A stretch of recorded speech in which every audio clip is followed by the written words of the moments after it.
We are heading into the second week of the Jonathan Majors trial, and it is something that I've been keeping a bit of an eye on, at least pressed a little ear to it, but not that close. I don't need to have it knocked off. But no, there's not much movement on it so far. There was some inklings of maybe some text messages that were a little emotionally manipulative, but given the fact that this is a criminal trial and that the prosecution is up first, we don't have any bombshell revelations of somebody that Hollywood really wanted to make a star, so that media outlets, rags like Variety, The Hollywood Reporter, Deadline, they would be spinning a tale in order to get some clicks of a fallen star.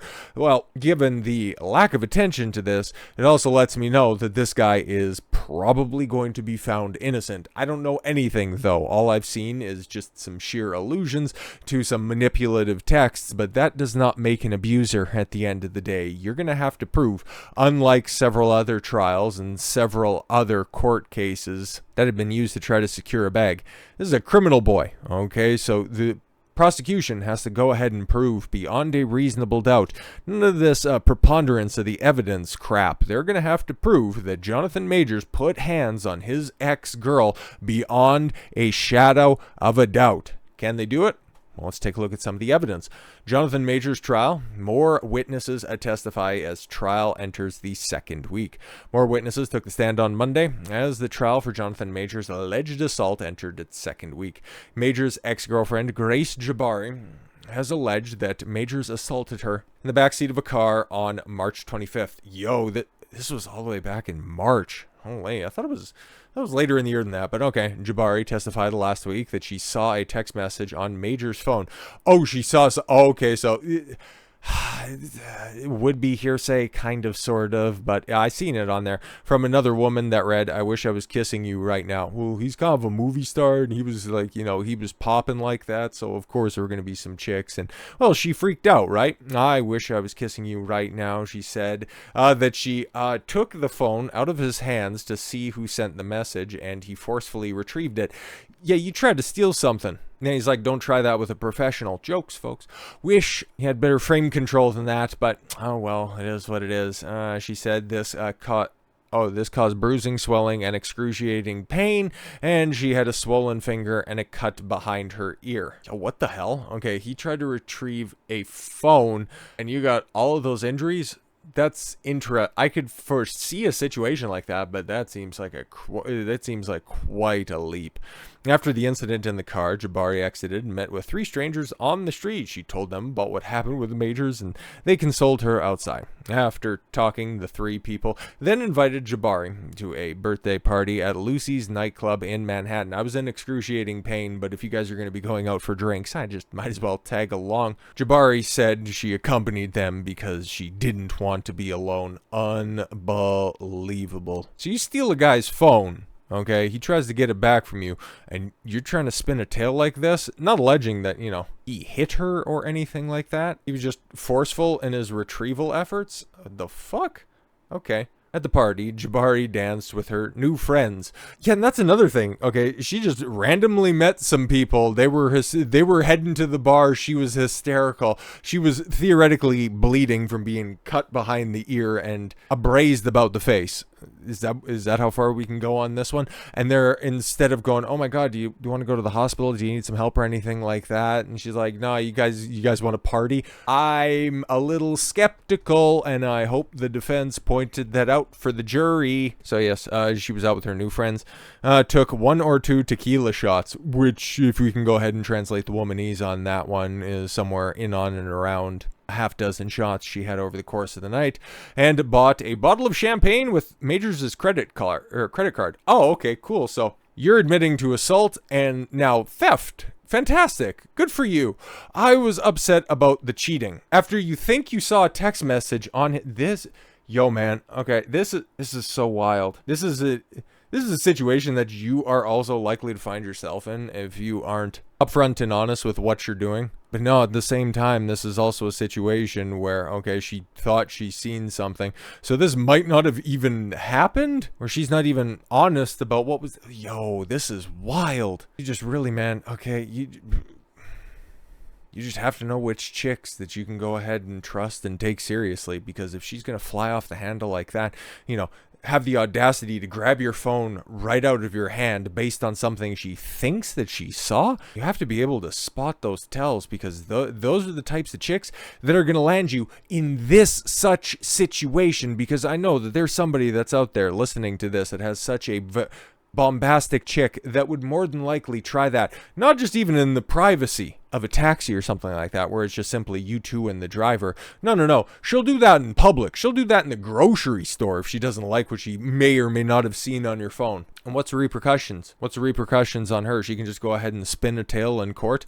Wow. Two of the three people Jabbari met on the street, Chloe Zoller and Max Manning, testified in court on Monday. Zoller and Jabbari said Jabbari was visibly upset outside, and she did not initially notice any injuries on Jabbari. Yeah, she was so shaken up, but then at the same time, it's like, we didn't even know. We were too busy pre-gaming to really have an accurate assessment of the situation. When they entered the club, Zoller and Jabbari complained that her finger was hurting, so Zoller gave her some ice, and she's like, "Nah, don't worry, I'll just get a chilled bottle of champagne on his credit card," which, how did you get that? And why is he throwing around money like that? Another sign of, well, just, being blue-pilled will end up costing you so much in the long run.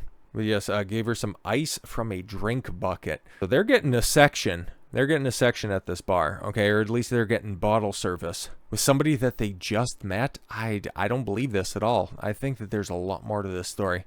Naveed Sarwar, okay, the driver in the car that Majors and Jabbari had been in, also testified via an interpreter. This guy would actually be a pretty important witness, because he would be the only guy who has first-hand accounting.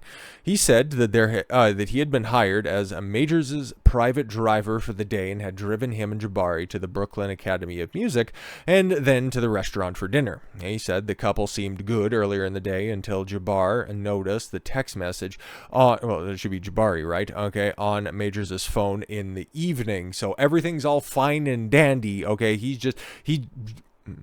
No offense, shucking and jiving for this bitch. Meaning he's being the one that has to impress her when he's Jonathan fucking Majors. You might not like the character of Kang the Conqueror, okay? But this guy is the centerpiece, or at least at the time, was the centerpiece of the Marvel Cinematic fucking universe. He was in the #1 film at the time, Creed 3. This guy was on the top of the world, and she has the audacity to do this stuff for him. This is why, okay? Here's another free tip. If you're a guy that has something to lose, don't deal with chicks that don't have anything to lose, because they feel entitled to just do whatever they want. That's why she just decided, it's like, oh, I see something on the phone, let me just grab that real quick, and you're not going to do anything about it because you're Kang. And then in the event that I see something that I don't like that'll end up compromising my ability to just have open access to your bank accounts, well, I'll just go ahead and make something up. Fuck it. Who cares, man?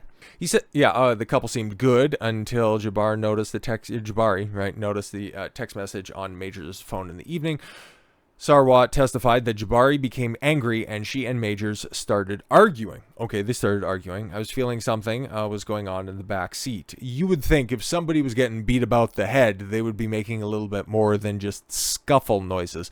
When I reached at Canal and Center Street, Majors wanted to get rid of Jabbari and he opened the door. Okay, I saw they were fighting and the car stopped. He was trying to get rid of her, which is, yeah, it's about the best thing you can do. Honestly, just tell her you have to get out of here. You have to go. Short of you leaving the car and risking your own. Then again, yeah, you're the guy. No, yeah, just kick that bitch to the curb. Like, he did everything right except for everything in regards to the relationship. That's a little bit off. But yeah, whenever a chick, guys, like in general, whenever a chick decides to put hands on you, don't reciprocate, okay? I know that there are some crazy fuckers that are out there, okay, that think that equal rights equal lefts, okay? You're just waiting for a reason to just clock a bitch in the face. Never fucking do that, okay? Number one, the courts aren't going to be on your side. Police officers are going to go ahead and arrest you regardless if she's got fucking busted knuckles or not, okay? You're going to be set up off rip. It's never worth it, man. The best you can do is just simply tell her you gotta leave and then immediately start recording the interaction. And then in this situation, of course, that wasn't possible because she took his phone. So he couldn't even back himself up in this one. This is the worst case scenario, but him just saying, listen, you gotta go. You gotta get out of here. You're clearly insane right now. The only other thing that he could have done is remove himself from that and just tell the driver, hey, take this bitch somewhere else. I can't even call a cab, but I'll just hop in somewhere and somebody will give me a phone because I'm a big movie star. So back to the testimony here. Yeah, reached Canal Street and Center Street. Majors wanted to get rid of Jabbari and he opened the door. I saw they were fighting when the car stopped. He was trying to get rid of her. The prosecution played video footage from security and traffic cameras that showed Majors and Jabbari's altercation. Okay, them leaving Sarwar's car and then Jabbari meeting 3 people on the street. He was trying to throw her in the car, Sarwar said. Okay, why would you do that? I do remember Majors was pushing her back into the car to get rid of her. Maybe that's what he was trying to do. They ended up getting outside of the car. And then he was just fed up with his bitch and then just tried to push her back in the car. Obviously, losing your cool like this, maybe as justified as it was. We don't have all the information, but still, even if you think you're justified in these situations, it's never going to work out well for you, so don't even bother. Just disengage and chill out. Think about what you're going to be doing later. Jabbari was treated by Dr. William K. Chang at Bellevue Hospital for her broken middle finger and the cut behind her ear. When she was admitted, she said that she had gotten into an argument with her boyfriend and took 2 unknown sleeping pills. But she didn't make mention of the shots of tequila that she ended up having.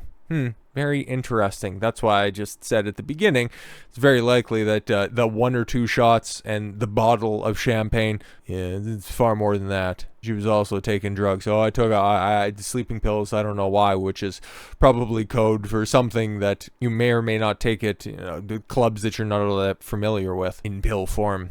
Chiang determined Jabbari had a hairline non-displaced fracture in her right middle finger, and that likely caused by direct trauma to it. The cut behind her right ear was 2 centimeters long and consistent with hitting or being hit by a sharp object.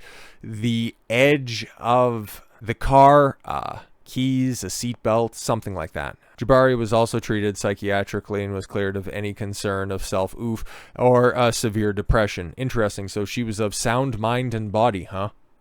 Interesting. Are we going to run back those initial text messages that says that, oh, I'm sorry, I overreacted, and we're just going to go ahead and clear that up with the police? No, we won't get to that. Cool. Major's attorney, Priya Chaudhary, has alleged it was Jabbari who assaulted Majors in the vehicle that night and not the other way around. Sarwar testified that he thought Jabbari may have hit Majors during their argument in the back seat, but he was reminded by the judge only to describe things he saw. Well, he didn't see anything. All he did was hear an interaction, again leaving ambiguity. Jabbari was yelling at Majors, and they were having an argument. I had a feeling Jabbari had hit Majors earlier. Objection, hearsay. The way she was fighting and the sounds produced. Oh, okay. The defense has also argued that Jabbari's fabricated the allegation to get back at Majors after their breakup. Yeah. They met in August of 2021 on the London set of Marvel's Ant-Man and the Wasp: Quantumania. Yes, where everything started to really go downhill for Marvel and also for Jonathan Majors. Oh well. And the two dated for 2 years before Majors ended the relationship on the night of the alleged assault. Yeah, exactly. That's something that he actually did right, okay? A woman puts hands on you, that means that she doesn't respect you, and that also means that the relationship is over. Majors is on trial for 3 misdemeanor counts of assault and harassment, which he pleaded not guilty. If convicted, he could face up to a year in prison, but it sounds like they have a lot of legwork to do on that one. That Things really aren't being conclusively proven in so much as somebody hit somebody. But was it this Jabbari chick putting hands on somebody who most recently portrayed a boxer? It'll be interesting to see, but this is just another one of those situations, man, where a woman's tears will go ahead and overwrite any kind of evidence and end up launching somebody into a years-long dispute because a bitch couldn't hold her temper. That's why you gotta vet these chicks, man, before you do anything in confidentiality with them, because they'll go ahead and blow it off the top like that, costing you everything. And that's the price that Jonathan Majors has paid for some 30-year-old fucking poon. What the hell is wrong with you, man? Like, there's so many lessons to learn here, but there are also still so many days left in this trial. So if Jonathan Majors takes a stand, which, because this is kind of a self-defense case, it's likely, I don't think that it's probable. It is possible, but if it happens, I'll be doing a follow-up on it. And then also when the verdict comes out, because at the end of the day, you know, this sounds like a bickering. I may or may not have gotten elevated. Doesn't really sound all that criminal to me, especially when she went out clubbing with 3 randoms afterwards. Like, that's, we need to get to the bottom of that, because that sounds wild in and of itself. But with all that said, thank you all very much for the gift of your time. I've been Don Consuelo. I want you to follow your gut and get after it. Take care, everyone.